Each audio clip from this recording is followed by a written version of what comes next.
અભ્યાસ ગાંધીનગરથી અમદાવાદ લોકો આવી રહ્યા છે। જાતે પેમેન્ટ કરશે અને ત્યારબાદ ઈ ટિકિટ ખરીદીને મેટ્રો ટ્રેનની મુસાફરી કરશે। જી હા, વડાપ્રધાન નરેન્દ્ર મોદી ગુજરાતને મોટી ગિફ્ટ આપવા જઈ રહ્યા છે। મેટ્રો રેલ સેવા છે તે અમદાવાદ અને ગાંધીનગરને આજે જોડશે। તેને લઈને આપ જોઈ રહ્યા છો કે ખાસ કરીને સેક્ટર 1 ખાતે અહીં તમામ નાના નાના ભૂલકાઓ છે તે આવી પહોંચ્યા છે અને વડાપ્રધાન જ્યારે અહીંયા આવશે ત્યારે તેમનું સ્વાગત કરવા માટે નાના નાના ભૂલકાઓ છે તેઓ ખાસ કરીને વડાપ્રધાનના સ્વાગત માટે અલગ અલગ પોસ્ટર લઈને ઊભા છે, જેમાં દેશ કા બેટા ઘર તો આયા, હા મોદીજી ભલે પધાર્યા, આ પ્રકારના સ્લોગન છે તે જોવા મળી રહ્યા છે।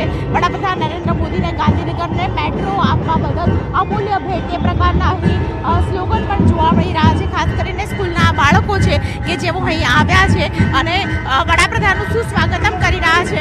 જે બાળકો છે તેમની સાથે તો વાત કરીશું, પરંતુ સૌપ્રથમ વડાપ્રધાન નરેન્દ્ર મોદીને લઈને જે ઉત્સાહ બેવડાવો છે, મેટ્રો ટ્રેન કેટલી મહત્વની બની રહેશે તે વિશે પણ વાત કરીશું। ખૂબ જ સમયનો બચાવ થશે અને મોટાભાગે કર્મચારીઓ ગાંધીનગરમાં સચિવાલયમાં જોબ કરે છે, અનેક શાળાઓમાં પણ નોકરી કરે છે, બાળકોને પણ આનો ખૂબ જ મોટો લાભ મળવાનો છે।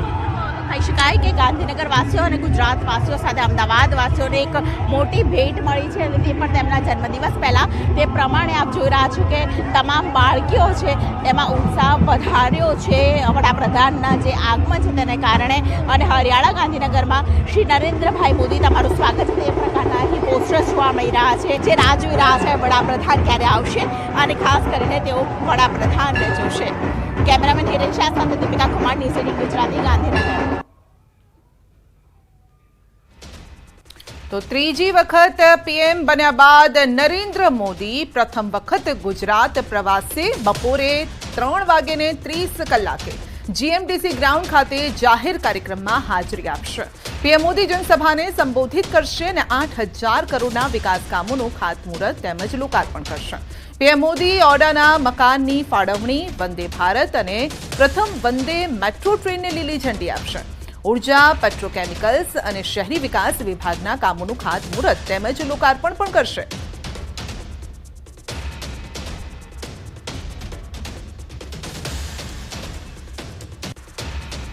પ્રધાનમંત્રી નરેન્દ્ર મોદી ગુજરાતની મુલાકાતે છે। આજ 4 જેટલા કાર્યક્રમોમાં તેઓ હાજરી આપવાના છે।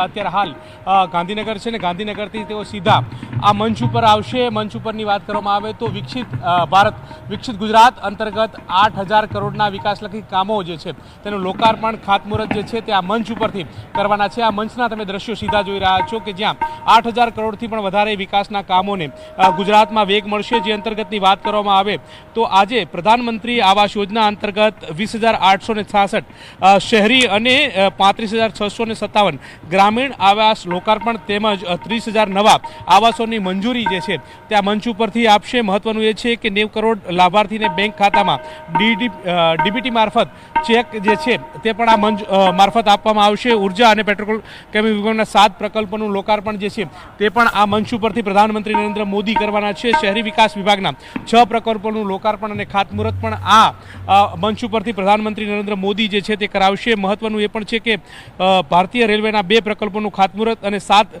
ટ્રેનોનું ફ્લેગ ઓફ જે છે તે આ મંચ ઉપરથી કરાવશે। આમ વિવિધ કાર્યક્રમો અંતર્ગત જે છે તે આ મંચ ઉપર પ્રધાનમંત્રી નરેન્દ્ર મોદી આવશે અને વિકાસલક્ષી જે લોકાર્પણ અને ખાતમુહૂર્તના કાર્યક્રમને તેઓ વેગ આપશે અને તે આ મંચ ઉપરથી ફ્લેગ ઓફ પણ અન્ય ટ્રેનોને જે છે તે કરવાના છે। એટલે અત્યારે હાલ તમામ પ્રકારની તૈયારીઓ જે છે તે પૂર્ણ થઈ ચૂકી છે।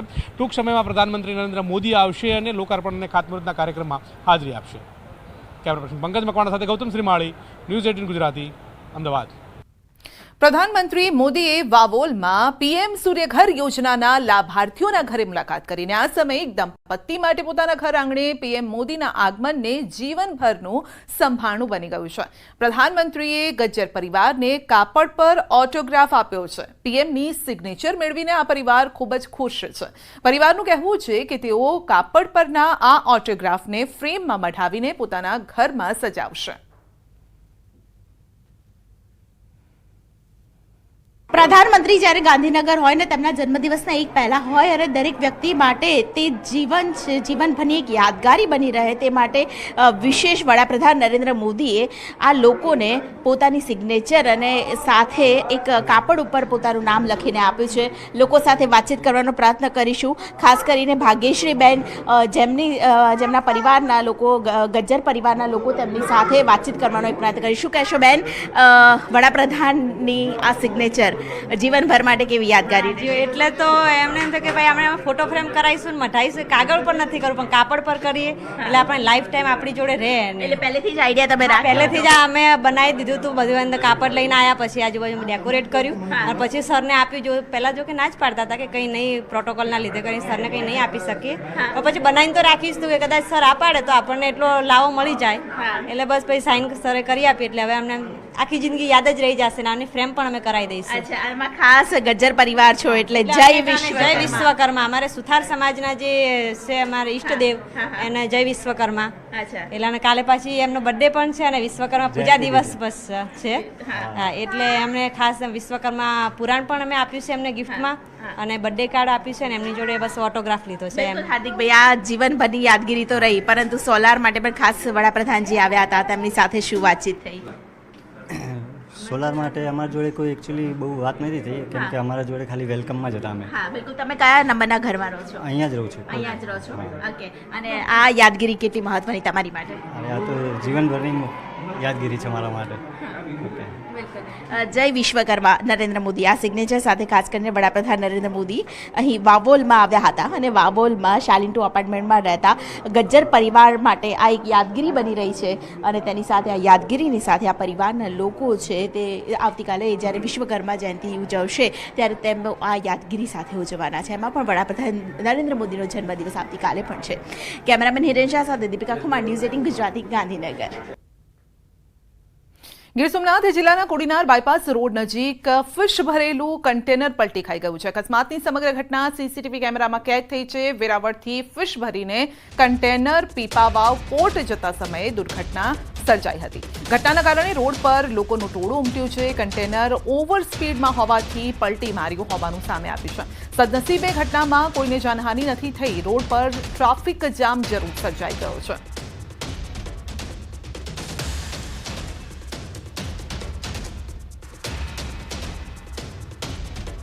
ડ્રોન કેમેરાથી પકડાઈ ગયા ચોર. દાહોદ પોલીસે ડ્રોન કેમેરાથી તસ્કરોને દબોચી લીધા છે. ઝાલોદના લુહારવાડામાં મંદિરમાં ત્રાટક્યા હતા તસ્કરો. અડધી રાત્રે દાહોદ પોલીસે શરૂ કરી હતી કવાયત અને પોલીસ અને ગ્રામજનોને જોઈ ચોરો મંદિરની પાસે ખુલ્લા ખેતરમાં ભાગવા લાગ્યા. તો ખેતરમાં ઢીચણસમાં પાણી તેમજ કાદવ કીચડની વચ્ચે ચોર પાછળ પોલીસ દોડી અને ચોરોને પકડવા માટે તેઓ પાછળ દોડ્યા હતા. ચોરોએ બચવા માટે પથ્થરમારો કર્યો. અંદાજિત રાત્રિના 2 વાગ્યાથી સવારે 7 વાગ્યા સુધી ચોરને પકડવાનું આખું ઓપરેશન ચાલ્યું અને જેમાં 4 ચોર ચોરી કરવા આવ્યા હતા અને તેમાંથી 2 ચોરને પકડી લેવામાં આવ્યા છે. પોલીસને સફળતા મળી છે. અન્ય આરોપીને પકડવા પોલીસે ડ્રોનની મદદ પણ લીધી છે. તો દાહોદ પોલીસની કામગીરીને ગૃહ રાજ્યમંત્રીએ પણ વખાણી છે. ગૃહ રાજ્યમંત્રી હર્ષ સંઘવીએ સોશિયલ મીડિયા સાઇટ પર લખ્યું પણ છે, આ વિડીયો પણ પોસ્ટ કર્યો છે અને તેમણે કહ્યું છે કે દાહોદ એસપી અને ટીમની વખાણવા જેવી આ કામગીરી છે. આદિવાસી વિસ્તારમાં પોલીસે હાઈટેક ટેકનોલોજીનો ઉપયોગ કરીને રાત્રિના સમયે થર્મલ ઇમેજ નાઇટ વિઝન ડ્રોનનો ઉપયોગ કરીને આરોપીને પકડ્યા છે.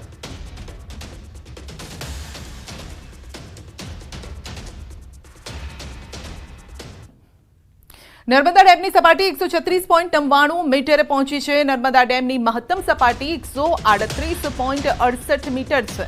નર્મદા ડેમનો એક દરવાજો 1.4 મીટર ખુલ્લો રાખવામાં આવ્યો છે. તો સતત પાણીની આવક વધી રહી છે. ઉપરવાસમાં વરસાદ અને જે રીતે પાણીની આવક થઈ છે તે એ પાણી નર્મદા ડેમમાં આવી રહ્યું છે.